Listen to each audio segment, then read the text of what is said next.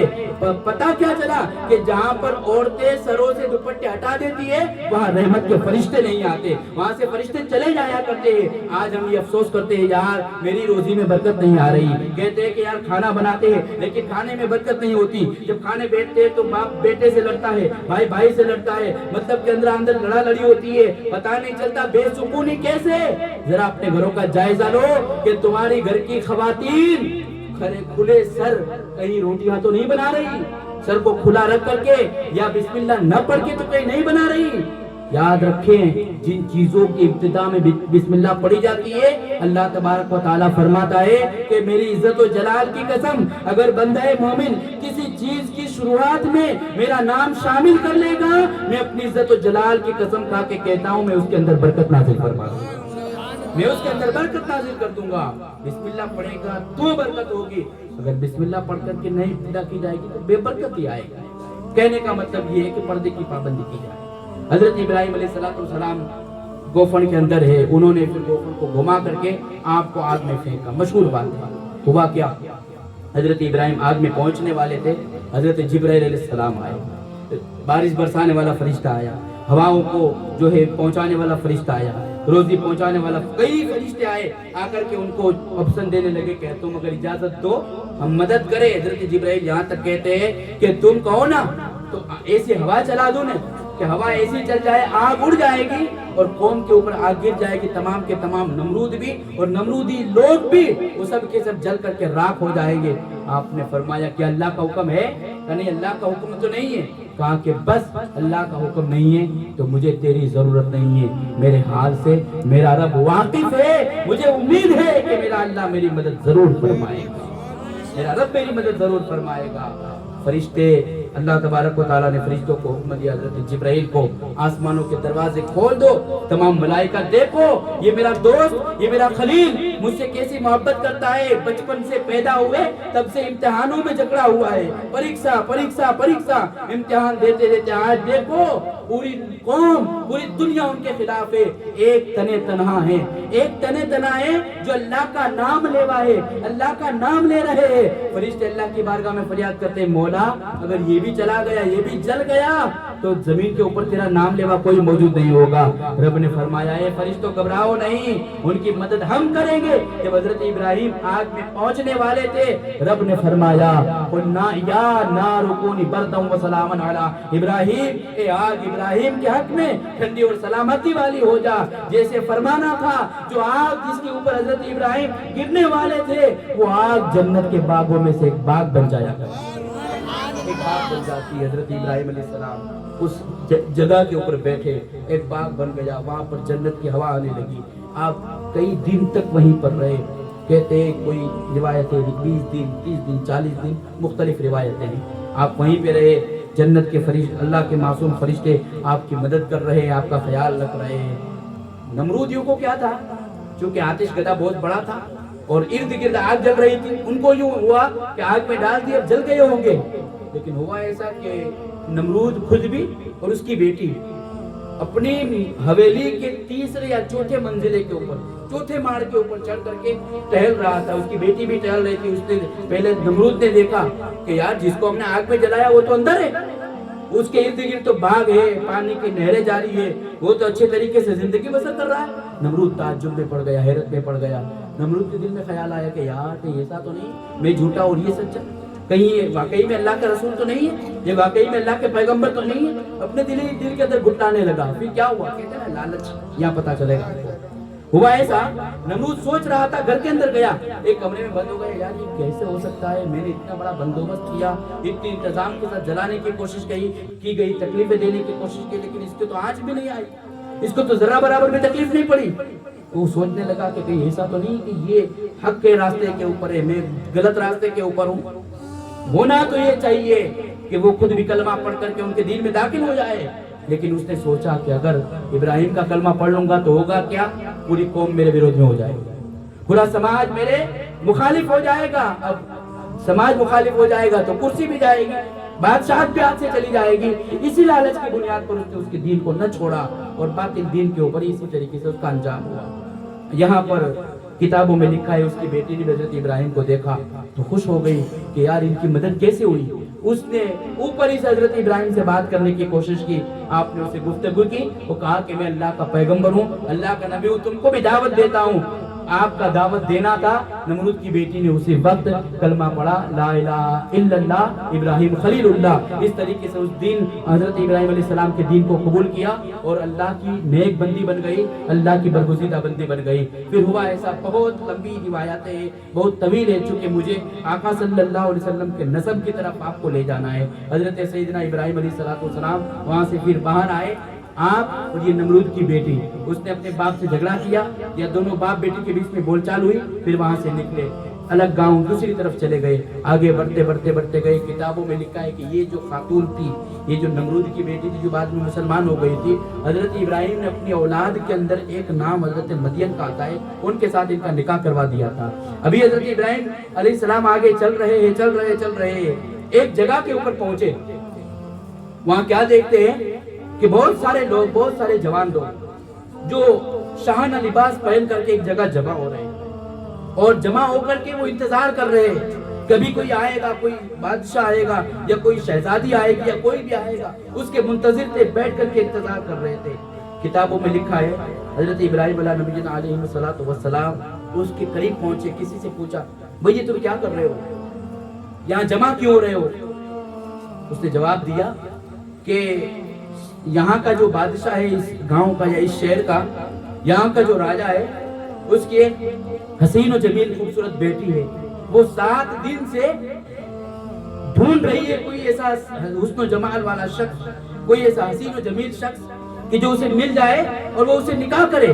بڑے بڑے گاؤں کے، بڑے بڑے شہر کے جوان آ کر کے بیٹھتے ہیں کہ کسی کو بھی پسند کر لے اور اس کی جو ہے جھولی کے اندر یا اس کے ہاتھ کے اندر، اس شہزادی کے ہاتھ میں ایک سونے کا کنگن یا کوئی چیز تھی وہ ڈال دے، جس کے گود میں یا جس کی جھولی کے اندر یا جس کے ہاتھ کے اندر وہ شہزادی یہ سونے کی چیز ڈال دے گی، اسی سے وہ نکاح کرے گی.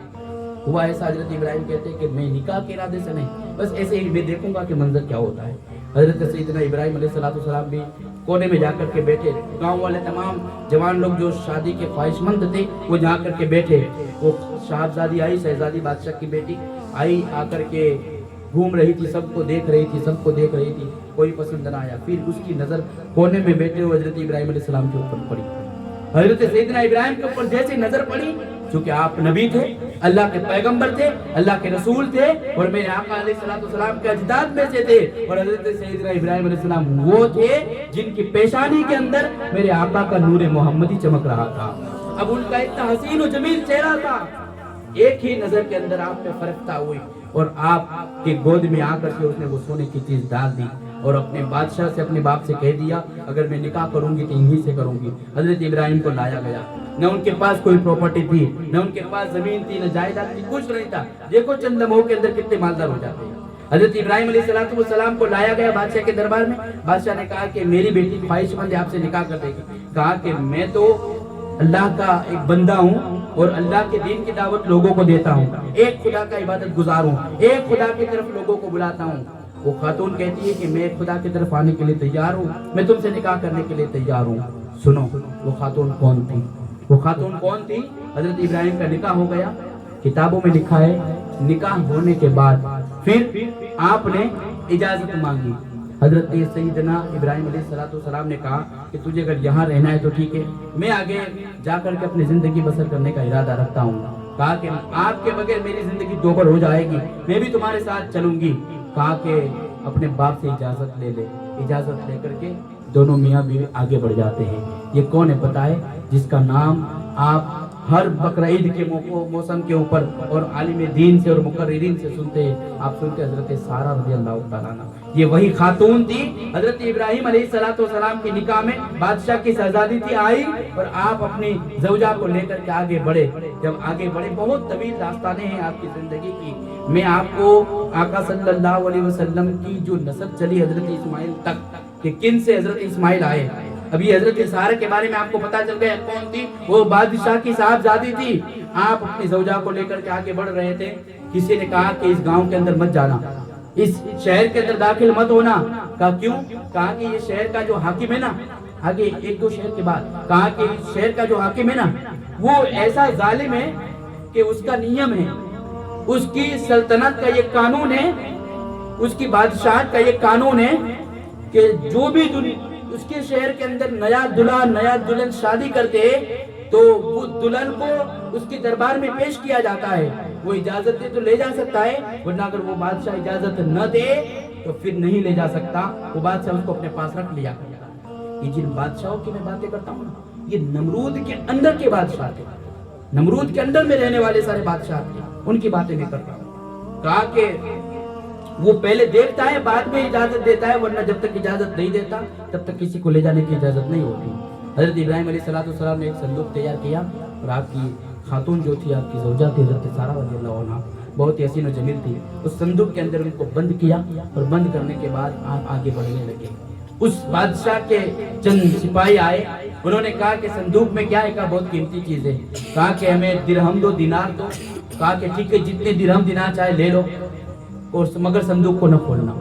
بار بار منع کیا گیا، لیکن انہوں نے کہا کہ کوئی قیمتی چیز ہو سکتی ہے، اسی لیے منع کر رہے ہیں۔ اصرار کیا، آپ نے صندوق کو اتارا، صندوق کو کھولا گیا، حضرت سارہ کو پایا، دیکھا، ان کو لے جا کر کے بادشاہ کے دربار میں لے جا کر کے کھڑا کر دیا۔ اب جب حضرت سارہ رضی اللہ تعالیٰ عنہ بادشاہ کے دربار میں، اس وقت کا اس شہر کا جو مالک تھا، حاکم تھا، اس کے دربار میں لے جایا گیا، باہر حضرت ابراہیم علیہ السلام کھڑے ہوئے ہیں محل کے باہر، اور آپ کو اندر لے جایا گیا۔ حضرت جبرائیل کو اللہ کا حکم ہوئے، جبرائیل جاؤ، میرے خلیل کی آنکھوں سے یہ جو کمرے ہیں، یہ جو مکانات ہیں، محلات ہیں، سارے پردے ہٹا دو، وہ اپنی آنکھوں سے اپنی بیوی کو دیکھے، سارہ کو دیکھے اور دیکھے ہم سارہ کے اوپر کیسا کرم کرتے ہیں۔ بادشاہ نے حسین و جمیل دیکھ کر کے بدکاری کرنے کا ارادہ کیا، لیکن کتابوں میں لکھا ہے 3 مرتبہ ارادہ کیا، جیسے ارادہ کرتا اس کے ہاتھ میں لکوا پڑ جاتا، اس کے جسم میں لکوا پڑ جاتا، وہ معافی مانگتا، آپ معاف کر دیتی۔ 2 سے 3 مرتبہ اس طریقے سے ہوا، پھر دیکھا کہ آپ تو صاحب کرامت ہے، حضرت سارہ کو دیکھا کہ وہ تو کرامت والی عورت ہے، وہ تو اللہ کی نیک بندی معلوم ہوتی ہے۔ کہا کہ اب ہم جو ہے آپ سے معافی مانگتے ہیں، آپ کے شوہر کو بلایا جائے۔ حضرت ابراہیم کو بلایا گیا، بادشاہ نے معافی تلافی کی، معافی مانگنے کے بعد کہا کہ معافی کرنے کے ساتھ ساتھ میں ایک چیز تم کو عطا کرتا ہوں۔ حضرت سارہ سے کہتا ہے، کہا کیا؟ کہا کہ میرے یہاں میری ایک صاحبزادی ہے، یا میری ایک جو ہے میرے یہاں ایک نوکرانی ہے، 2 روایتیں لکھی ہوئی ہے۔ کہا کہ میری صاحبزادی کو آپ کے جو ہے آپ کی حکومت میں دیتا ہوں، اور آپ کے یہاں رہے گی، کسی اور جگہ پہ جانے سے بہتر ہے آپ ہی کی خادمہ بن کر کے آپ کے یہاں زندگی گزارے گی۔ اور حضرت سارہ نے اس خاتون کو اپنے جو ہے اپنے احاطے کے اندر لے لیا، اپنے ساتھ رکھ لیا، اپنی خادمہ بنا کر کے رکھ لیا۔ دوستو سنو، وہ جس کو خادمہ بنا کر کے حضرت سارہ نے رکھا تھا وہ کوئی اور نہیں، حضرت سیدنا اسماعیل علیہ السلام کے والدہ یعنی حضرت ہاجرہ جس کو ہم کہتے ہیں، وہ حضرت ہاجرہ کی ذات ہے، حضرت ہاجرہ سلام اللہ علیہا کی ذات ہے۔ حضرت ابراہیم کے ساتھ ہو لیے، اور آگے بڑھتے بڑھتے الگ الگ منزلیں چلے، ملک شام یا فلسطین کی طرف آگے بڑھتے بڑھتے تینوں لوگ گئے۔ حضرت سارہ کی خدمت میں حضرت ہاجرہ ہے۔ اب ہوا کیا؟ حضرت ابراہیم علیہ السلام کی 80 برس کی عمر ہو گئی، لیکن اولاد نہیں ہے۔ اولاد کی ہر کسی کو خواہش ہوتی ہے کہ اللہ کوئی نیک اولاد دے۔ جب اولاد نہ ہوئی، حضرت سارہ نے آپ سے کہا کہ آپ ایک کام کریں، میری خادمہ جو ہے نا ہاجرہ، ان سے نکاح کر لیں، میری قسمت میں اولاد نہیں ہو سکتا ہے، اللہ ان کے ذریعے سے اولاد پیدا کر۔ اب ہوا ایسا، انہوں نے کہا، مشورہ دیا، حضرت ابراہیم نے حضرت ہاجرہ سے نکاح کر دیا۔ ایک حضرت ہاجرہ، ایک حضرت سارہ، دوسری بھی آپ کی بیویاں ہوئی، ان کے انتقال کے بعد اس طرف میں نہیں جاتا، دونوں سے نکاح کیا، حضرت ہاجرہ اور سارہ سے۔ اور پھر ہوا ایسا، ایک لمبی طویل عرصے کے بعد 80 سال کی عمر تو ہو چکی تھی. اللہ کے بارگاہ میں دعا کرتے ہیں مولا رب حب لی من الصالحین، اے میرے مالک مجھے نیک اور صالح اولاد عطا فرما. ہوا ایسا وقت مقررہ پر حضرت ہاجرہ سے ایک بیٹے کا جو ہے جنم ہوتا ہے، ایک بیٹے کی ولادت ہوتی ہے، جس کو ہم حضرت سیدنا اسماعیل کے نام سے یاد کرتے ہیں. وہ اسماعیل ذبیح اللہ جن کو اللہ کے حکم کے بنیاد پر، امتحان کے بنیاد پر حضرت سیدنا ابراہیم علیہ السلام وادی مینا پہ لے گئے تھے، اور جن کے ہم آج قربانی کرتے ہیں وہ سیدنا اسماعیل. تو معلوم کیا ہوا، حضرت ابراہیم کی دونوں بیویاں، ایک حضرت ہاجرہ ایک حضرت سارہ، میرے آقا کی جو نسل چلی وہ ہاجرہ کے بیٹے حضرت اسماعیل علیہ السلام سے نسل چلی. اور پھر دنیا کے اندر ہم سنتے رہتے ہیں کہ حضرت سارہ رضی اللہ تعالیٰ عنہ کے بعد میں ایک مدت کے بعد ان سے ایک بیٹے پیدا ہوئے جن کو حضرت اسحاق علیہ السلام کہا جاتا ہے. پھر آگے بڑھ کر کے نسلوں میں حضرت یعقوب علیہ السلام آتے ہیں. بنی اسرائیل کی جو انبیاء ہے وہ حضرت اسحاق کی اس طرف کی نسل چلے، لیکن جو آقا علیہ السلام کا نسب نامہ ہے وہ حضرت سیدنا اسماعیل علیہ نبی جنا علیہ السلام سے جا کر کے ملتا ہے. حضرت اسماعیل اور پھر میرے آقا صلی اللہ علیہ وسلم کے درمیان پشتوں کے اندر ایک نام آتا ہے حضرت عدنان. حضور علیہ السلام سے جب پوچھا جاتا تھا نا کہ آپ کا نسب نامہ بیان کرو، تو حضور علیہ السلام حضرت عدنان تک نسب نامہ یعنی 21 پشتے آقا علیہ السلام لوگوں کو بیان کر کے بتایا کرتے تھے.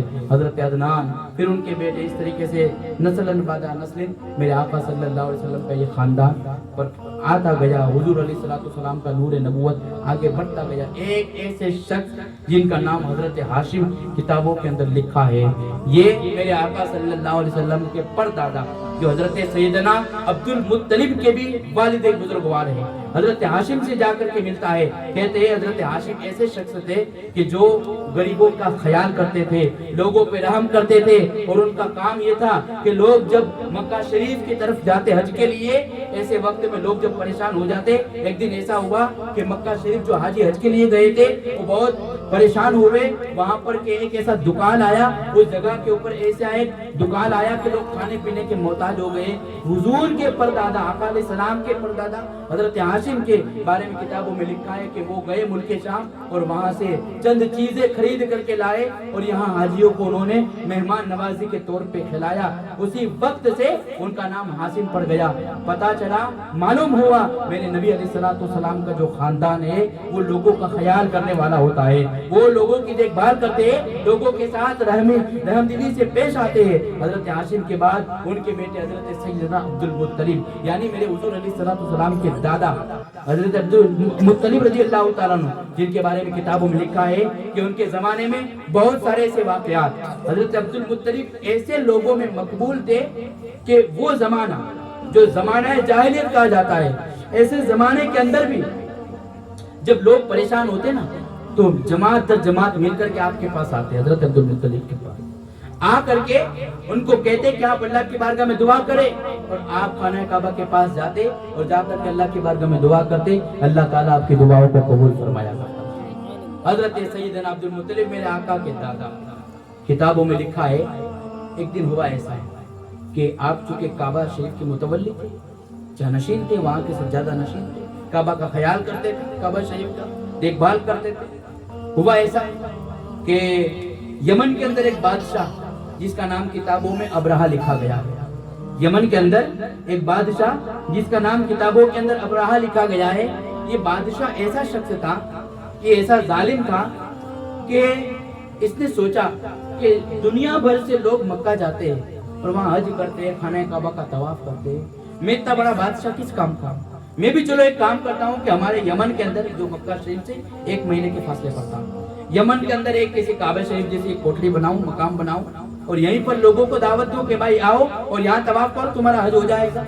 مطلب کیا ہے، اس کے دل کے اندر اللہ کے گھر کا بغض تھا، اللہ کے گھر کا حسد تھا. اس نے حسدیت کی بنیاد پر اس نے یہ کہا کہ چلو میں بھی یہاں یمن کے اندر کعبہ شریف جیسا ایک کھانا بناتا ہوں، ایک گھر بناتا ہوں اور لوگوں کو طواف کے لیے بلاؤں گا. ابرہہ نے غلط ارادے سے یہ کیا کہ کعبہ شریف کی عزت کو کم کیا جائے. اس نے یمن کے اندر ایک خانہ کعبے کے جیسی ایک جگہ بنائی، ایک بہت بڑا